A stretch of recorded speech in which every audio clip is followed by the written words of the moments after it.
Muy buenas y bienvenidos a Diabetedarium. Las personas con diabetes pueden llevar una vida plena y activa, pero ¿quién pone los límites a la hora de llevar esa vida plena y activa? ¿La diabetes o los ponemos nosotros mismos? Hoy, para hablar de este tema, está con nosotros Arturo Carvajal. ¿Qué tal, Arturo? Buenas tardes, Alba. Pues muy bien, la verdad. Preséntate un poquito y cuéntanos un poquito más de ti para que la gente te conozca. Pues soy Arturo Carvajal y tengo diabetes tipo 1 desde hace 5 años, en marzo del 2019. Y nada, pues me dedico a divulgar en Instagram a través de Diabetes de Altura, pues cómo gestiono la diabetes y la montaña, que es el deporte que más me apasiona, la verdad. Muy bien. Y a la hora de, porque creo que tú también tienes familiares cercanos con diabetes. Sí, pues mi hermana pequeña, eh, que nos llevamos 5 años, tiene diabetes desde que tenía un año. Entonces, bueno, para mí el diagnóstico cuando me lo dijeron, pues fue un palo muy grande. O sea, era algo que no esperaba. Y eso que, pues eso, mi hermana era diabética, pero no nos dábamos cuenta de las señales, ¿no? Que bebía mucha agua, que comía mucho, orinaba un montón. Y el descubrimiento, ¿no? del diagnóstico fue un poquito por casualidad, porque llevaba un catarro que no se me iba y fui al médico, me mandaron a hacer una analítica por tener más datos míos, no era por nada, sino por tener un registro más. Y ahí salió que tenía una glucosa de 494, una glicada de 12 y dijeron, Arturo, te tenemos que poner insulina, pero ya. Sea, fue un poco frío, un poco duro, pero con el consuelo de que en casa sabían de qué iba el tema. Entonces, a pesar de haber yo vivido siempre con la palabra diabetes ahí al lado, con mi hermana, Mm, no te das cuenta realmente de lo que supone y significa en tu día a día hasta que lo vives en tu propia piel, vamos. claro, claro. Y el- el afrontar ese diagnóstico, ¿cómo lo hiciste en ese primer momento? ¿Te dijeron tienes diabetes? ¿Que te cayó el mundo? Sí, ¿Pensaste en tu fue hermana? como, ¿Dijiste mi hermana ha podido, yo también? ¿Cómo viviste tú ese momento inicial del diagnóstico? Pues fue como si me golpearan con una viga de hierro en la cabeza, ¿sabes? Te dan un golpe de realidad allí de que un día para otro te cambia la vida. Porque a pesar de que me decían que podía hacer vida normal, a mí no me parecía normal tener que controlar el azúcar antes de comer, poner insulina, calcular hidratos, vigilar cuando corro, cuando conduzco. O sea, eso no es vida normal para lo que yo conocía hasta No. entonces. Entonces, claro, para mí mi hermana y mis padres, bueno, y mi hermano también, fueron un gran apoyo al principio porque conocían muy bien la diabetes, sobre todo pues mis padres y mi hermana en primera piel y durante tantos años. Entonces, bueno, pues tenía ese consuelo, ¿no? Pues al principio me permitía un poco no llevar yo el conteo de hidratos, sino que dejaba que me lo hicieran ellos y así poco a poco ir asimilando el diagnóstico. Y luego también una de las cosas que hice al principio y que no me arrepiento, o sea, yo era una persona muy introvertida, pero de lo primero que hice fue contárselo a mis amigos porque no me quería esconder pinchándome insulina ni nada y creo que deberían saberlo, ¿no? Que uno de sus amigos, pues ahora mismo, pues cuando salga con ellos a la montaña, en bici, a comer por ahí, a cenar, pues que iba a tener que estar controlando un montón de cosas, pinchándome insulina, entonces, claro, me parecía algo importante y que debían saber. Y fueron un gran apoyo, la verdad. O sea, se lo tomaron muy en serio también y cualquier cosa que necesitara o lo que sea, pues sabía que podía contar con ellos. Y gracias a eso conocí a una persona con diabetes, que se llamaba, no se llama, Alberto, que era amigo de una amiga y hacía montaña. Y bueno, pues gracias a él también pues le perdí un poco el miedo al principio al deporte, aunque pues pánico me daba, ¿no? Porque los endocrinos pues me habían asustado un poquito con esto de las hipoglucemias, hiperglucemias mantenidas, la cetoacidosis, pues, un montón de términos que yo no conocía, pues hombre, al principio dan miedo y dices, parece que no puedas hacer nada, ¿no? Pero el ir conociendo a gente con diabetes que hace deporte, pues la verdad que me ayudó mucho. Y luego también, pues a través de Instagram conocí a Ángel Antolín, que también hace carreras por montaña y demás. Y claro, para mí eso, yo decía, ostras, un diabético puede correr 10 horas por la montaña, 6 y sobrevive. Y entonces hablé con él y me presentó al Team One, que es una asociación de deportistas con diabetes. Y bueno, ahí se me abrió un mundo. Dije, esto es impresionante. O sea, gente que hacía carreras de 100 kilómetros, nadaba en aguas abiertas, subía montañas, bueno, hacía todo tipo de deportes. Y dije, jolín, digo, esto es un alivio, ¿eh? Esto que yo había estado buscando por internet los primeros días de personas con diabetes que hicieran cosas. No me aparecían muchas cosas, pero conociendo esta asociación, pues la verdad que se te abre un mundo de alivio, ¿no? Sobre todo de decir, jolín, puedo hacer cualquier cosa, pero, siempre hay un pero, conociendo muy bien cómo funciona la diabetes. Hay que estudiar mucho, conocerte mucho y aprender. Así es, así es. Y además has dicho una parte muy importante, que es el que le comentaste a tus amigos desde el primer momento o a tu círculo cercano, de tu condición de diabetes, porque al final, en cualquier momento puedes necesitar su ayuda, que no es broma a la diabetes, eh, te- es lo que es, hay que darle la importancia que tiene y que en cualquier momento, y más tú, si te dedicas al montañismo, estás por allá arriba y puedes necesitar la ayuda de cualquier compañero. Si no sabe que eres diabético y te ves medio mareado, igual lo primero que Igual se hace, no complica. sé. Claro, claro. Sí. Y el tema de la información en diabetes, por un lado está, en tu caso sería la que recibiste en el endocrino, en el especialista, cuando te la diagnosticaron, pero por otro lado también tienes toda la información en tu casa de tu hermana que llevaba más años en diabetes que tú y de tus padres que ya sabían y luego a partir de ahí de los compañeros que has ido encontrando. ¿Tú cómo valoras la información? Es decir, ¿valoras más la información de tu familia y círculo cercano que también con diabetes? Porque claro, tú empiezas de cero y tú necesitas mucha información para poder gestionar tu diabetes. O ves bien la información del especialista o ambas se implementan. ¿Tú cómo lo ves?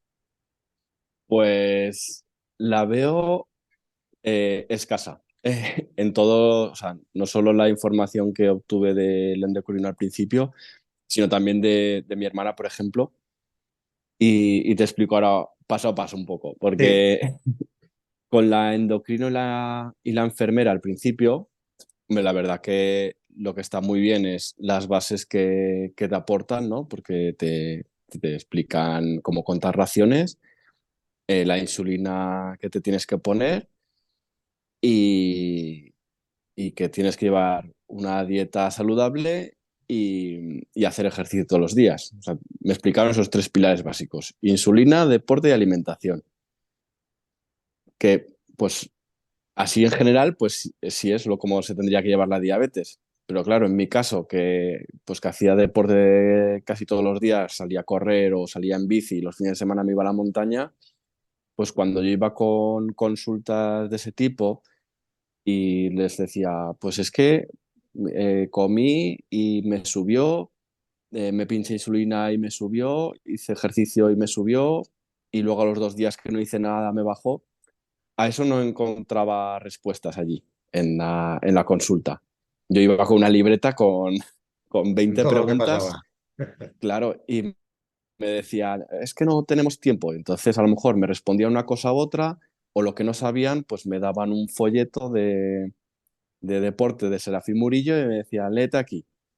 Y claro, yo miraba lo de Serafín y me parecía un poco lo mismo, pues pinceladas que están muy bien para empezar, pero que en mí no todas esas cosas se cumplían. O sea, yo sí hacía una ruta en montaña, ahora no me acuerdo los números exactos, pero decía que si hacías más de 2 horas tenías que comer no sé cuántos hidratos por hora. Si yo hacía eso me ponía 300 y digo, no puedo, o sea, me acalambraban las piernas, tenía mucha sed, paraba cada 2 por 3 a mear, la cabeza me iba a mil, digo, pues esto a mí no me está sirviendo, o sea, y luego, pues al acabar de hacer ejercicio, bajar la insulina, tampoco me sabían especificar cuánto, entonces un día me bajaba, el otro día estaba por las nubes, era un descontrol.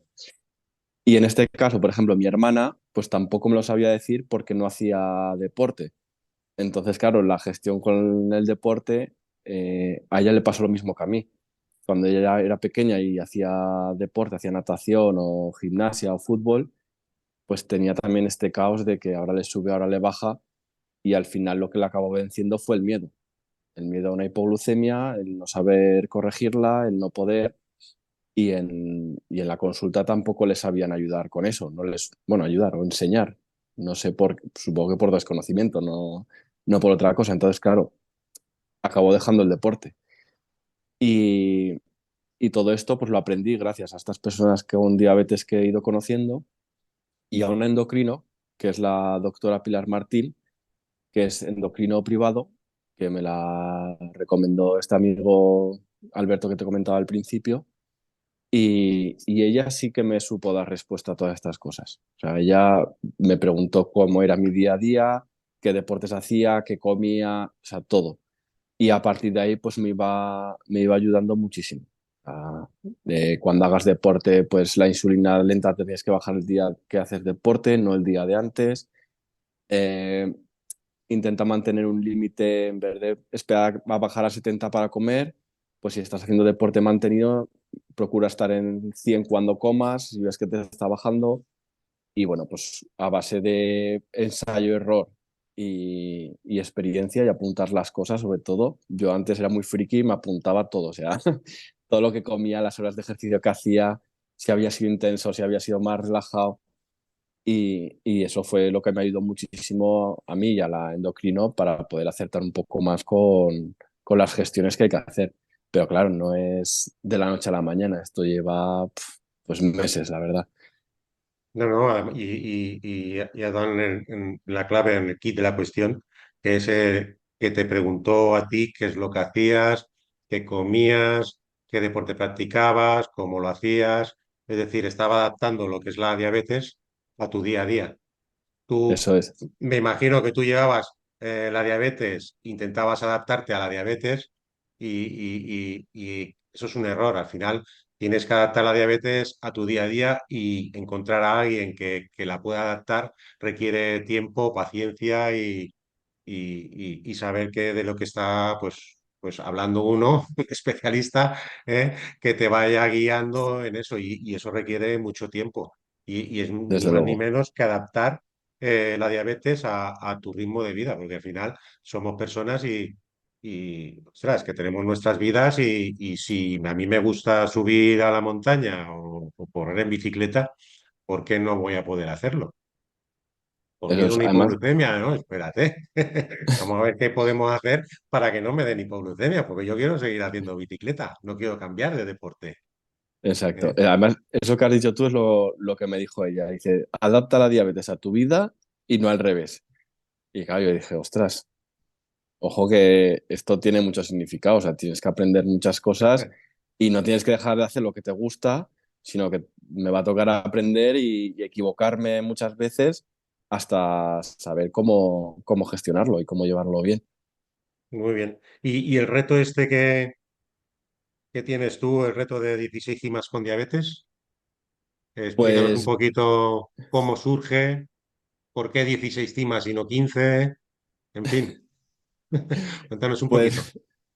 pues mira, esto del reto surge porque cada año desde que me diagnosticaron, pues he ido haciendo un reto. Y bueno, pues este año quería ir más allá, o sea, bueno, más allá. Quería ir por toda España, ¿no? Me parecía bonito recorrer toda España y hacer la cima más alta de cada comunidad autónoma. Entonces, por eso 16. Ya sé que comunidades autónomas son 17, pero Asturias y Cantabria comparten la misma cima, así que, o sea, Asturias y Castilla y León, perdón, comparten la misma cima, entonces son 16. Y bueno, pues eso, me parecía muy bonito el poder darle voz a la diabetes por toda España, ¿no? Desde lo más alto de cada una de sus cimas. Y de ahí surgió el reto de las 16 cimas con diabetes. Muy bien, ya ahora viene la pregunta del millón de cómo se gestiona la diabetes en las subidas a las cimas, porque claro, te preparas la etapa, dónde descansar, dónde comer, dónde no, dónde paráis a la glucosa, hacéis un estudio de la etapa o vais sobre la marcha y lo que tenga que ser será. Pues cuando empecé a hacer montaña con diabetes, sí que llevaba o sea, más ajustado cada cosa que tenía que hacer. Y ahora voy un poco más tranquilo. Antes, por ejemplo, cuando empecé, cada media hora me comía media barrita o algo así para evitar las hipoglucemias, pero claro, pues me daba cuenta de que estaba altísimo siempre y eso tampoco me venía bien porque tenía muchos calambres y bebía mucha más agua. Y con la experiencia, pues ya he aprendido a gestionar esto. Entonces intento salir sin insulina activa en el cuerpo, o sea, sin insulina rápida, que hayan pasado 2 o 3 horas desde la última vez que me haya pinchado. Entonces, de esa manera, al principio lo voy controlando mucho mejor. Y me voy mirando la glucemia cada media hora o cada hora, pero solo voy comiendo si veo que el sensor me está con la flechita hacia abajo o si tengo hambre. Entonces intento mantenerme en niveles de 90, 100, aunque eso es lo ideal para mí, no siempre me pasa. Entonces, muchas veces, si estoy a 70, compruebo capilar para ver si van a la par. Y si estoy alto también, compruebo capilar por lo mismo, porque muchas veces el sensor y la capilar, pues por experiencia también sabrás que Sí. que puede variar y entonces intento ajustarme más a la capilar. Siempre lo que tengo en cuenta en las rutas de montaña es el desnivel, o sea, me parece algo muy importante, y la distancia. Entonces calculo más o menos que cada hora voy a subir unos 300 o 350 metros de desnivel y con eso pues calculo las horas que me puede costar la ruta y, y por cada hora me llevo 2 raciones de hidratos de carbono. Eso como mínimo.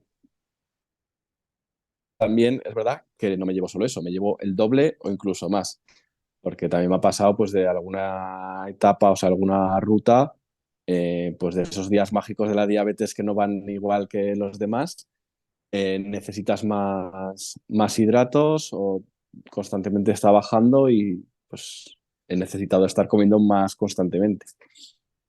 Y otras rutas, pues que pasa al contrario, que por lo que sea, la diabetes la apetece ese día, que no hace falta tanta glucosa y no he necesitado comer o he estado muy alto, entonces espero a comer, pongo un poquito de insulina y voy viendo un poquito cómo va durante la ruta. ¿Y los tipos de hidratos de carbono que llevas, cómo son? ¿De absorción rápida, de absorción lenta? ¿Llevas el bocata? ¿Qué tipo de Pues, llevas barritas? ¿Llevas los geles estos que hay ahí tan famosos de Glucoa? pues llevo de GlucoApp, llevo las porque se absorben súper rápido, entonces en cualquier bajón, eso enseguida me lo recupera y no tengo que parar. Normalmente sigo la marcha, bajo un poco más el ritmo, o sea, si voy andando rápido, pues voy andando un poco más lento y con 3 pastillas de glucoa, pues ya eso me sube y estoy bien. Y luego además llevo también barritas energéticas que son de dos raciones por cada barrita y entonces pues a lo mejor en casos de bajada o cuando quiero mantener, le doy medio bocado, o sea, me como media barrita y con eso ya voy manteniendo. Si veo que no es suficiente, pues ya me como una entera y sé que va a aguantar. Lo del bocadillo, pues antes siempre me llevaba, pero me resulta más complicado de gestionar, porque si me pilla a la hora de comer subiendo, no tengo tanto problema, porque sé que con la insulina, si me pongo el 30% de lo que debería, la glucosa se mantiene muy estable. Pero si me pilla la comida en la cima, que ya lo que me sigue es bajar, aún no he conseguido controlar muy bien esa insulina que me debo poner, porque el cuerpo me pide, o sea, gasto menos, entonces si me pongo el 30% me sube mucho la glucosa. Claro, Si me pongo el 50%, pues más o menos se mantiene, pero este mantenimiento depende de la ruta, ¿sabes? No, no es siempre igual. Entonces es un poco más complicado y procuro no comer y comer cuando llego abajo y hasta que en llano lo puedo controlar un poco mejor. claro. Y luego a la hora de transportar las insulinas, porque imagino que habrá sido en todas en todas las estaciones del año. Habrá sido en verano, en Sí. invierno, en otoño, en primavera. En invierno, arriba en la cima, mucho frío. ¿Cómo transportáis la insulina cuando vais a cimas altas y a temperaturas bajas? Pues en esos casos llevo un cinturón de correr, que es como un cinturón normal, ¿no? Con un Sí, enganche, y lleva unos bolsillos y entonces ahí meto la insulina y todo lo electrónico, el medidor de el glucómetro, el sensor, o sea, lo meto todo allí y lo llevo siempre pegado al cuerpo. O sea, lo llevo piel contra la piel, la camiseta encima, chaquetas y tal. Y así se mantiene muy bien el calor. Y bueno, en esos casos funciona. Lo que no funciona tanto es el sensor, que normalmente lo llevo en el brazo o en la pierna. Y allí muchas veces, aunque lleve la chaqueta o el pantalón, suele fallar más. Entonces siempre llevo el glucómetro para esos casos poder controlar. Que luego también no solo el glucómetro se estropea por el frío o deja de funcionar, sino también las tiras. Esto no lo conocía hasta pues, que me pasó, que las tiras las llevaba en otro bolsillo, les dio más el frío y las tuve que poner debajo del sobaco para calentarlas lo antes posible para poder comprobar la capilar, porque si no, no había forma de saber la glucosa. pero una vez coge temperatura ya funciona Funciona. normalmente todo. Sí, sí, sí. No terminan de estropearse del todo, o sea que al fin se No, no, congelan, es lo mantienen en momentáneo, stand-by. pasan frío y te avisan. Muy bien. Y el tema de los síntomas de las hipoglucemias y hiperglucemias, ¿cómo, cómo lo Pues tratas? ¿Cómo lo gestionas? Porque claro, yo a veces el sudor frío, hay un, hay un síntoma que tengo ahora nuevo que aprieto mucho los dientes, pero claro, si estoy con así. frío, también aprieto los dientes y estoy castañeando, digo, esto no sé si es o no es. ¿Sabes? ¿Cómo gestionas tú eso? Pues ahí intento siempre adelantarme. O sea, intento ir mirándome la glucemia cada media hora o cada hora. Y cuando veo que está bajando en picado, si estoy, por ejemplo, a 130 y veo que va bajando rápido, pues a lo mejor lo voy mirando cada 15 minutos y ya empiezo a comer algo. Intento prevenir esa hipoglucemia.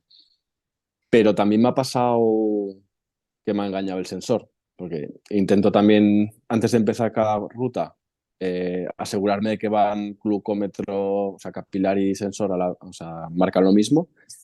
Pero hubo una vez que me marcaba el sensor a 150, 180 toda la ruta y yo iba súper cansado, pero que iba arrastrando los pies y de decir, no, no puedo más. Digo, yo pensaba que eran síntomas de hiperglucemia y digo, pues me voy a poner insulina. Pero antes de eso dije, voy a comprobar capilar. Y en capilar pues estaba a 50. Y dije, ostras, pues menos mal que no me he pinchado la insulina todavía.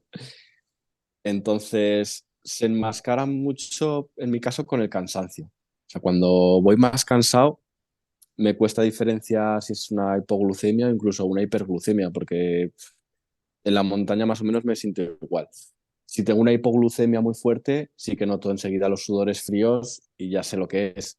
Pero cuando es un cansancio, siempre compruebo capilar porque no sé lo que va a ser. Aunque el sensor esté bien, la capilar me ayuda a tomar una decisión porque pues acierta bastante más.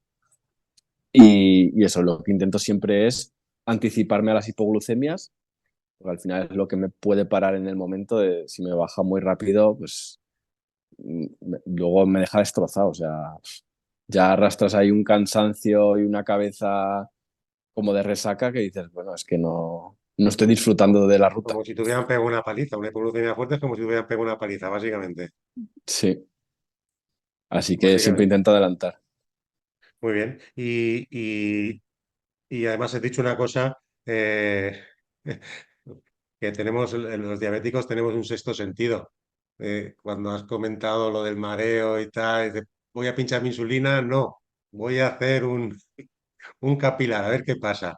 Digo, es un sexto sentido que tenemos más o menos que muchas veces nos ha librado de más de un desastre total a la hora de, de gestionar la diabetes. Y, Sí, y, desde luego. uy, y he visto también que has subido al Kilimanjaro. Sí, ¿Cuántos kilómetros de ascensión es eso? pues en total, eh, no me acuerdo exactamente, pero unos 40 kilómetros o algo así salieron entre subir y bajar. Fueron 5 días de subida y 2 de bajada. O sea, fue otro de los retos que hice el año pasado, en 2022, junto con la Gran Trail Aneto Possets, que es una carrera de montaña en el Pirineo de 100 kilómetros. Entonces, ese año se me juntaron ahí dos retos. Y claro, ahí en el Kilimanjaro, a mí lo que más miedo me daba era la altitud, porque nunca había superado los 3.400 metros. Yo no sé lo que iba a pasar a partir de 4.000, 4.500 o en 5.895, que era la cima. Y hablando con las endocrinos, porque era una expedición que íbamos 3 personas con diabetes y 5 endocrinos, si no me equivoco, pues claro, la comunicación que había entre nosotros y la experiencia que tenían ellos de diabetes era muy, muy fuerte. Entonces, eso ya nos ayudó muchísimo a poder gestionar cualquier situación. Y en mi caso, por ejemplo,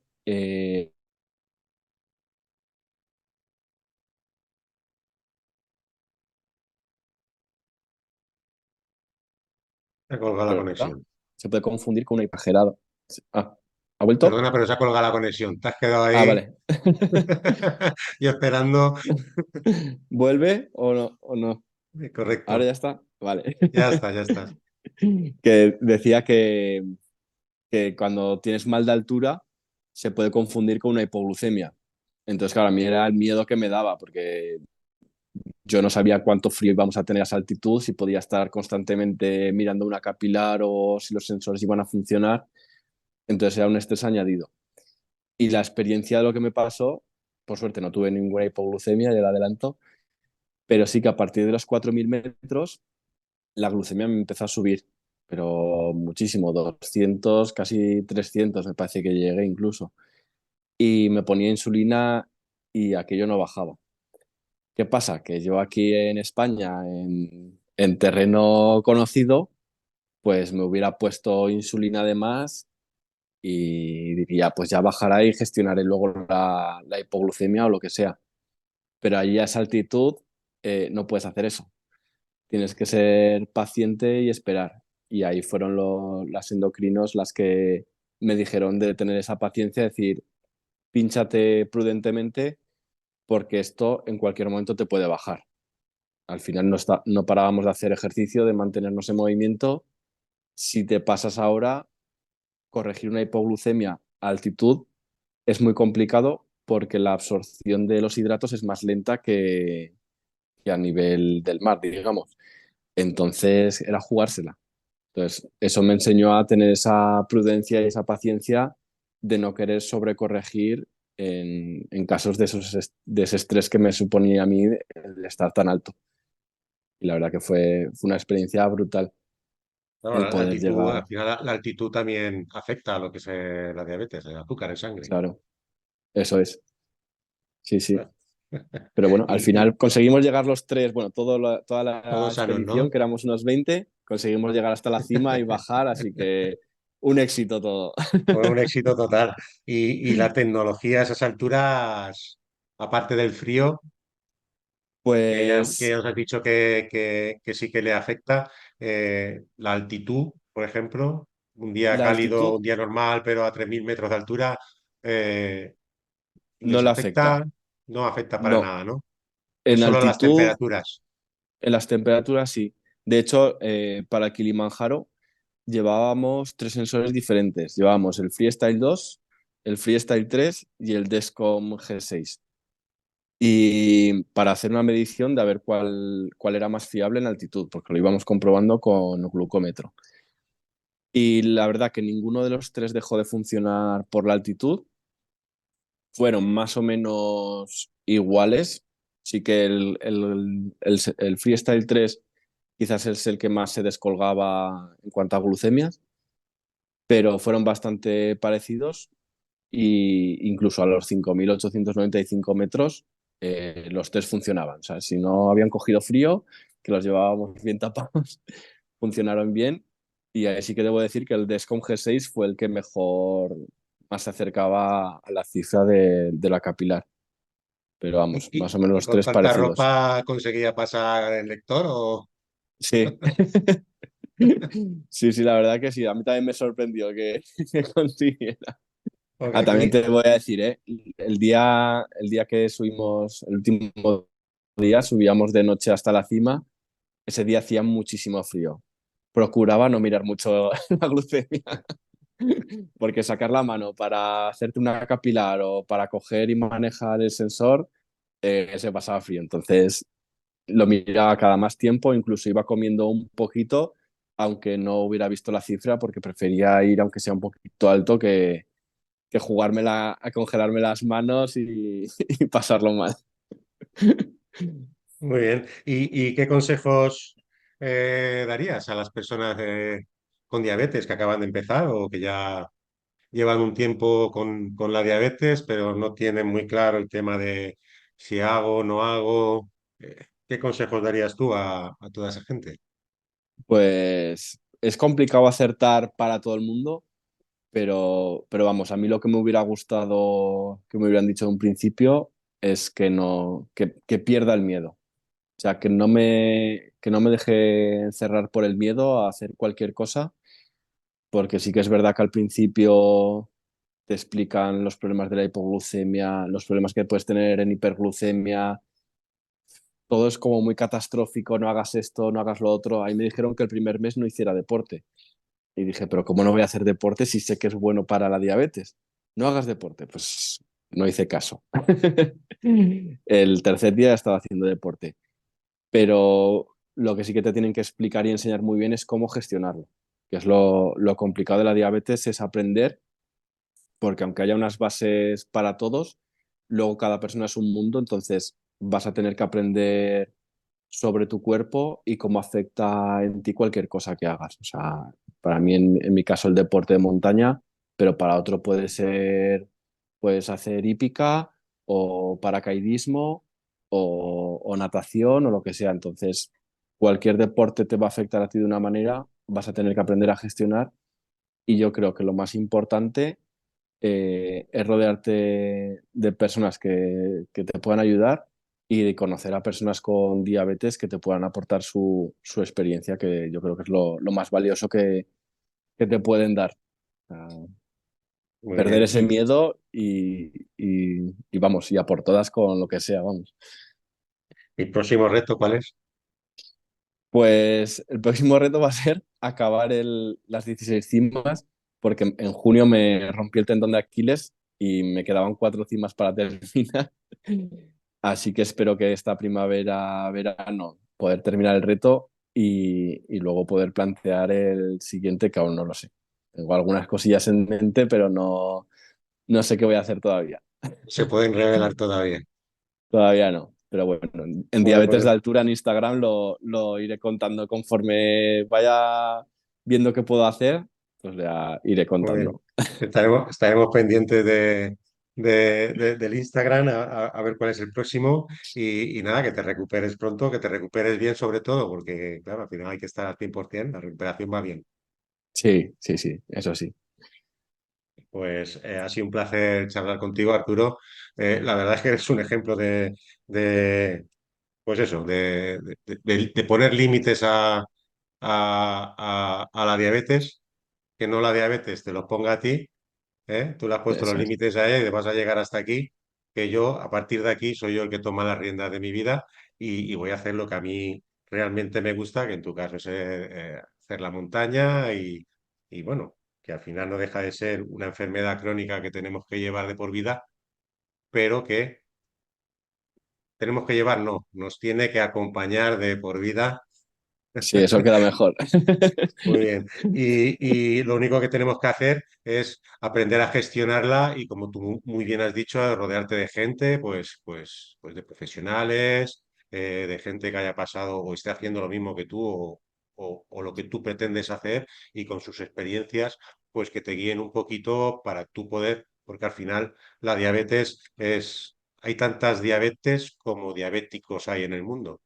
Cada Sí, persona es un mundo y cada diabetes es de la persona que la vive. A cada uno le afecta de una manera o de otra.